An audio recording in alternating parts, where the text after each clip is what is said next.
অনেকদিন পর মাদ্রাসা থেকে আমার ভাই বাড়িতে আসছে। আমি থাকাকালীন তার সাথে দেখা হয়ে গেল। সে নাকি বিরিয়ানি খাবে, তাই আজকে বিরিয়ানি রান্না করতে বসে পড়েছি। আমার মা তেমন একটা পারে না, আমি পারি বিরিয়ানিটা রান্না করতে, তাই আমাকেই বলছে রান্না করতে। আর যা যা লাগবে সব আব্বু আমাকে সকালবেলা এনে দিয়েছে। আমি যখনই বিরিয়ানি রান্না করি আমি সবসময় রাইস কুকারেই রান্না করি। আর এইবার রাইস কুকারে রান্না করতে যে আমার সাথে যে এমনটা হবে আমি বুঝতে পারি। প্রথমেই আমি এখানে পেঁয়াজের বেরেস্তা করে নিছিলাম আর আলুটাও ভেজে নিছিলাম। আলু তো আমার সবসময় অনেক প্রিয় বিরিয়ানির সাথে, আর আমার ভাইয়ের তেমন একটা পছন্দ না। আর পছন্দ যেহেতু আলু, তাই বিরিয়ানির মধ্যে আমার পছন্দ অনুযায়ী আলুটা আমি দিছিলাম। আমি আর আমার মা মূলত রান্নাটা করতেছি। এইখানে আমার মা আমার পেঁয়াজ বাটা, রসুন বাটা, আদা বাটা এবং বাদাম বাটা সবকিছুই বাটাবাটি করে দিচ্ছিল আর আমার সাথে একটু হেল্প করতেছে। এখানে মাংসটা ভালোভাবে ধুয়ে নিছিলাম আর এক এক করে যত মশলা যেমন পেঁয়াজ বাটা, আদা বাটা, টমেটো সস, জিরা বাটা, তেল সবকিছু, যেমন টক দই, এইসব দিয়ে হলুদ মরিচ সবকিছুই দিয়ে দিছিলাম। আর এই পর্যায়ে বিরিয়ানির মশলাটাও আমি দিয়ে দিলাম। আর এখন ভালোভাবে আমার মা এটা রেখে দিচ্ছিল।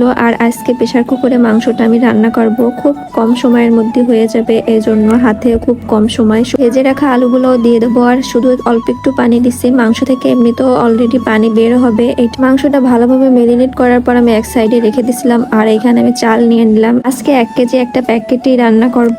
অনেক মানুষ যেহেতু আমাদের বাড়ির, চালটা ভালো মতন ওয়াশ করে নিছি। আর আমরা ভালো কিছু রান্না করলে আমরা সবাইকে দিয়েই খাই। তারপর প্রেসার কুকারটা আমি চুলার উপর বসিয়ে দিব। এখানে 3টা সিটি দিলেই আমার রান্নাটা কমপ্লিট হয়ে যাবে। আরো কিছু কাজ ছিল সেটা আমি এখন চুলাই করে নেবো। চুলাটাও ধরিয়ে নিলাম, কড়াইতে তেল দিয়ে দিলাম আর চালগুলো এখন ভেজে নিব। আর পাশে পানি দিয়ে দিছিলাম, গরম পানি। কোনো রান্নায় গরম পানি দিলেই কিন্তু রান্নাটা অনেক ভালো হয় আর তাড়াতাড়ি হয়ে যায়। আর আমি বলে চালটা নিয়ে নিলাম। রাইস কুকারেই রান্না করব। আর প্রথমে আমি এখানে ঘি দিয়ে দিলাম, বেরেস্তা, বাদাম, তারপর তেজপাতা, ছাল, এলাচ, যত মশলা দরকার সবকিছুই দিয়ে দিচ্ছি একটু বেশি বেশি করে। আলু বোখারা, কাঁচামরিচ, কিশমিশ, তারপর কেওড়া জল। 10 টাকার দামের এখানে 3টা গুঁড়া দুধের প্যাকেট নিয়েছিলাম, কাছে একটা দোকান থেকে কিনে নিয়ে এসেছিলাম, বাসায় গুঁড়া দুধটা ছিল না। তারপরে এর মধ্যে আমি বিরিয়ানির মশলা অল্প একটু দিছিলাম। মাংস যেহেতু এর আগে বেশি পরিমাণের ব্যবহার করছি, আমার রান্না দেখতে আমার মার মুরগিগুলোও চলে আসছিল। এইখানে চালটা এখানে রেডি করতে করতে আমার এইদিকে মাংসটাও রেডি হয়ে গেছে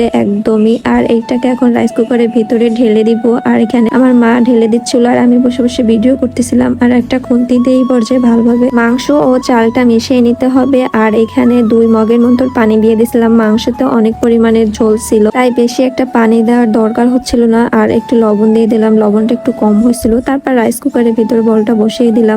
আমি রাইস কুকারে বলে বসিয়ে দিলাম রান্না করার জন্য।